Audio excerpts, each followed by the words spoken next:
সন্ধ্যাবেলাটাই সবারই কিছু না কিছু খেতে ইচ্ছা করে, তো চলো আজকে একটু চাউমিন বানিয়ে নিই। আজকে আমি বানাবো চাউমিন। বানানোর জন্য এখানে দেখো গাজর, টমেটো, আদা, কাঁচা লঙ্কা কুচি আর এখানে পেঁয়াজ কুচি কেটে নিয়েছি। এই যে দেখো কেটে নিয়েছি, আর এই যে একটা ডিম নিয়েছি, আর দেখো চাউমিনটা সিদ্ধ করে জল ঝরিয়ে নিয়েছি। চাউমিনটা সিদ্ধ করার সময় ওর সাথে দিয়েছিলাম একটু লবণ আর একটু সাদা তেল।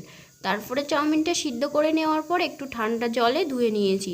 তার জন্য চাউমিনটা একটার সাথে একটা লাগবে না, খুব সুন্দরভাবে থাকবে একটা আলাদা আলাদাভাবে। তারপরে কড়াই বসিয়ে দিয়েছি, দেখো কড়াইতে তেল দিয়ে নিলাম, দিয়ে এবার গাজর আর যে কেটে রেখেছি ওগুলো ভেজে নেব। গাজরটাকে ভেজে নিয়ে আমি তো আর কোনো কিছু দিইনি, তোমরা চাইলে ক্যাপসিকাম, বিনস এগুলো দিতে পারো।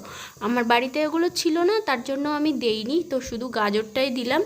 তো আমি শুধু গাজরটাই ভেজে নেব। আর আজকে কিন্তু আমি রান্না করব চাউমিন, সে মানে হলুদ ছাড়া, সাদা সাদা যেরকম দোকানের মতো হয় না, সেরকমই রান্না করব। তো চলো সাথে থাকো, ভিডিওটা দেখতে থাকো। যারা যারা ভিডিওটা দেখছো সবাইকে অনুরোধ করব ভিডিওটিতে একটা করে লাইক করে দিও। তো নুন দিয়ে, আমি হলুদ যেহেতু দেবো না, হলুদটা অ্যাভয়েড করব, তো আমি শুধু নুন দিয়েই গাজরটাকে ভেজে নেব। আর আর কিচ্ছু দেবো না, শুধু গাজর আর ডিম আর পেঁয়াজ এই দিয়ে ভেজে নেবো। এদিকে দেখো আমার মেয়ে তো ওই সিদ্ধ চাউমিনই খেয়ে নিচ্ছে, ও এইগুলো খেতে ভালোবাসে। তারপরে ময়দা মাখলে না শুধু ময়দাটাও খেয়ে নেয়, ও নাকি এগুলো ভালোবাসে, ওর বাবাও ওরকম করে, ও ওরকম করে।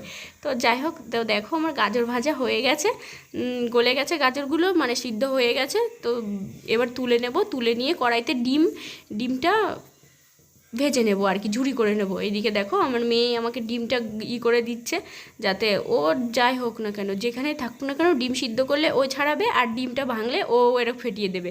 তো পারে না, তবুও দেয়। তারপরে আমি একটু নাড়িয়ে নিলাম, তাহলেই হয়ে গেল, আর কোনো সমস্যা নেই। এইখানে ডিমটা আমি এই কড়াইতে দিয়ে খুন্তি দিয়ে নাড়িয়ে ঝুরি করে নেব।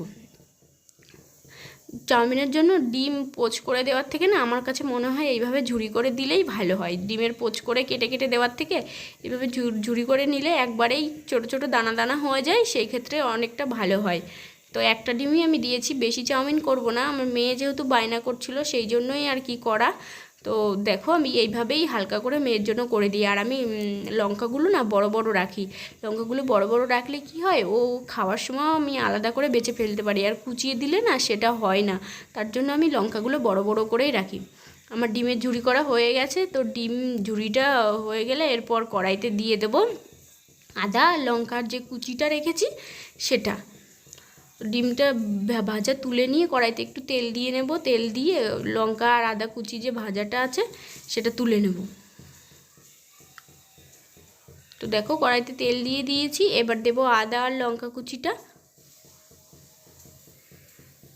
দেখো আদা কুচিটা, আদা মিহি করে কেটেছি, আদাটা ঘষে নিলে, তোমরা ঘষে নিতেও পারো, ঘষে নিলেও ভালো হয়। আদা আর লঙ্কা কুচিটা দিয়ে দিলাম, এবার একটু নেড়ে নেব লাল লাল হওয়া পর্যন্ত, লাল লাল হয়ে গেলেই হয়ে যাবে। তারপরে আমি দিয়ে দেব পেঁয়াজ কড়াইয়ের মধ্যে, এবার লাল লাল হয়ে গেছে, এখন আমি দিয়ে দেব পেঁয়াজ।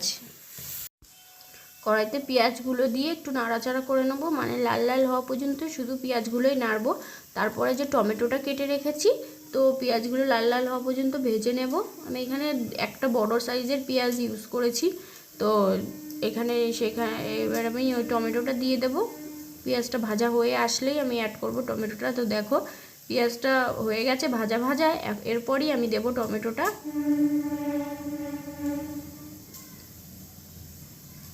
চাউমিন রান্নাতে না পেঁয়াজটা মানে বেশি দিলেও অনেকটা ভালো লাগে না, একটু মিডিয়াম অনুযায়ী পেঁয়াজটা দিয়েই যেহেতু চাউমিনটা খাওয়া, একটু মাপ অনুযায়ী দিলেই ভালো হয়। আমি এখানে একটা বড় পেঁয়াজ ব্যবহার করেছি, আর এখানে একটা ছোট টমেটো। তো পেঁয়াজ আর টমেটোটা একটু ভালো করে কষিয়ে নেব, যতক্ষণ না টমেটোটা গলে যাচ্ছে ততক্ষণ আমি এখানটা কষিয়ে নেব।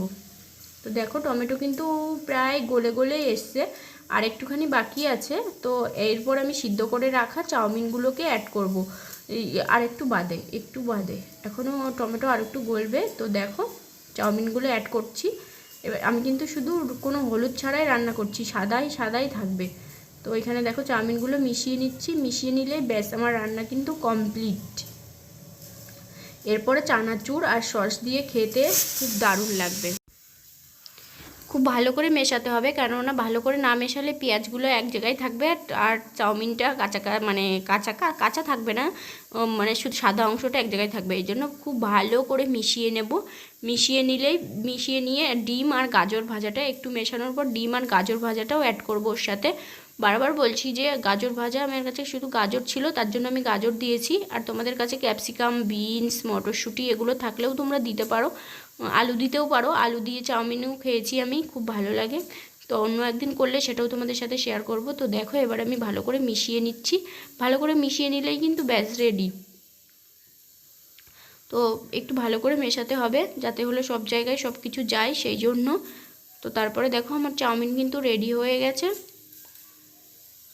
দেখো চাউমিন পুরোভাবে রেডি, সাদা সাদা চাউমিন। খেতে কিন্তু খুব একটা খারাপ হয় না। আর এরকমভাবে অল্প তেলে রান্না করলে না বাচ্চাদের খাওয়ার জন্যও খুব উপযুক্ত হয়। মেয়ে মাঝে মাঝে বায়না করলে এইভাবে, মানে এক একদিন অন্য রকম, গাজর না থাকলে শুধু আলু দিয়ে এইভাবে অল্প অল্প তেল দিয়ে মশলা ছাড়া করলে কিন্তু খুব ভালো হয়। চাউমিনের সাথে যে মশলাটা থাকে আমি কিন্তু সেই মশলাটা ব্যবহার করি না। সেই মশলাটা ব্যবহার করলে বাচ্চাদের খাওয়ানো ঠিক হবে কি না সেই জন্য আমি ব্যবহার করি না। শুধু এইভাবেই রান্না করি, একটু সস দিই, তো সস দিয়েই ও খেয়ে নেয়। ও খুব ভালোবাসে এটা খেতে। তো তোমাদের আজকের ভিডিওটা কেমন লাগলো অবশ্যই একটা করে লাইক করে দিও। চাউমিন রেডি হয়ে গেছে, দেখো সস দিয়ে দিয়েছি একটু করে, সস দিয়ে ও এখন খেয়ে নেবে। তো টাটা, ভালো থেকো সবাই। চাউমিন রেডি, আমরা এখন চাউমিন খাই, তোমরা যে যে খাবে চলে এসো, বাই।